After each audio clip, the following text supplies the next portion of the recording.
దీవించమని చెప్పే మీరు బలపరచమని దేశనాలు గురించి ప్రార్థించవేస్తున్నాం తండ్రి.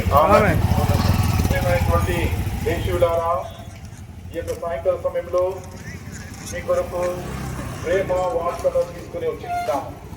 ఈ లోకంలో మరి ప్రస్తుత దినాల్లో ప్రజలు ఏమనుకుంటున్నారంటే పై వాటిని చూసి పై మాటలు చూసి ఇది ప్రేమ, ఇదే ప్రేమ అని, నిజమైన ప్రేమని మరి ఆ యొక్క ఆకర్షణ పడిపోయి ప్రజలు, యువతులు నష్టపోతున్న వారిగా ఉంటారు. నిజమైన ప్రేమల గురించి, నిజమైన ప్రేమ వార్తల గురించి మీకు తెలియజేయాలని మేము వచ్చినాం. నిజమైన ప్రేమ మరి సమర్పణతో కూడినదిగా ఉంటున్నది. నిజమైన ప్రేమ త్యాగం చేసేదిగా ఉంటున్నది. నిజమైన ప్రేమ మరి మరణం వరకు మనతో కూడా ఉండేదిగా ఉంటున్నది. మనం ఎలాంటి పరిస్థితులు ఉన్నప్పటికీ మనల్ని విడవకుండా ప్రేమించేవారుగా ఉంటారు. బైబిల్ గ్రంథం సెలవిస్తున్నది, నిజమైన ప్రేమికుడు మరి విడవకుండా ప్రేమించేవాడుగా ఉంటాడు. నిజమైనటువంటి స్నేహితుడు విడవక ప్రేమించేవాడుగా ఉంటాడు.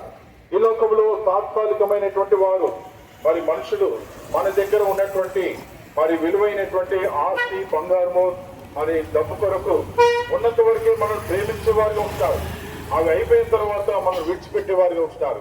కానీ దేవాది దేవుడు కరుణామయుడు, ప్రేమామయుడు, ఆయన ఏ విధంగా మనం ప్రేమిస్తున్నాడంటే మనము పాపముతో ఉన్నప్పటికీ, మనము పాపములో ఉన్నప్పటికీ, మనం పాపంలో జీవిస్తున్నప్పటికీ మన కొరకై తన కుమారుడు యేసుక్రీస్తు ప్రభువును ఈ లోకానికి పంపించి మనము చేతులతో చేసిన పాపము బట్టి ఆయన చేతులలో మేకులు కొట్టబడుతూ వచ్చాయి.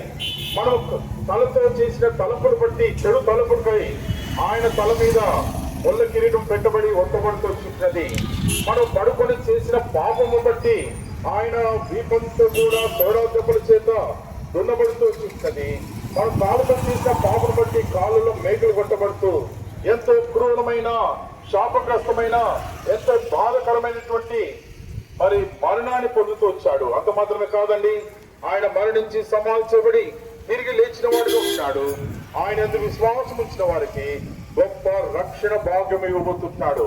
ఎవరైతే విశ్వాసం వస్తారో వారిని, మరి వారి ఇంటి వారిని మరి ఆత్మీయంగా మరి రక్షణ అనుభవంలోకి నడిపించి ఆ పరలోక రాజ్యంలోనికి చేర్చేవాడిగా వచ్చినాడు.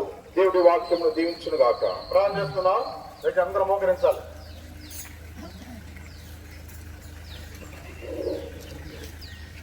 గల ప్రభా, దయగల తండ్రి, కృపంతటి కొరకై వందనాలు చెల్లించి మీ పాదల వద్దకు వస్తున్నాం. మరి సంవత్సరము ప్రభా మీరు మాకు అనుగ్రహించినారని వందనములు.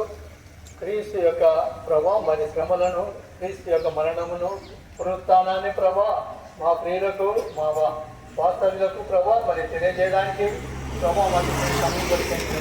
మా నిమిత్తమై ఈ లోకాన్ని వచ్చి నీ ప్రాణం అర్పించి నేల తండ్రి పాపులైన మమ్మలను పరిశుద్ధులుగా చేయడానికి మీరు చేసినటువంటి ఆ యొక్క తలంపు, సంకల్పం తండ్రి కొరగా నీకు వందనాలు చెల్లించి వస్తున్నాము. నేల తండ్రి విత్తబడిన వాక్యాన్ని మీరు జీవించాలి.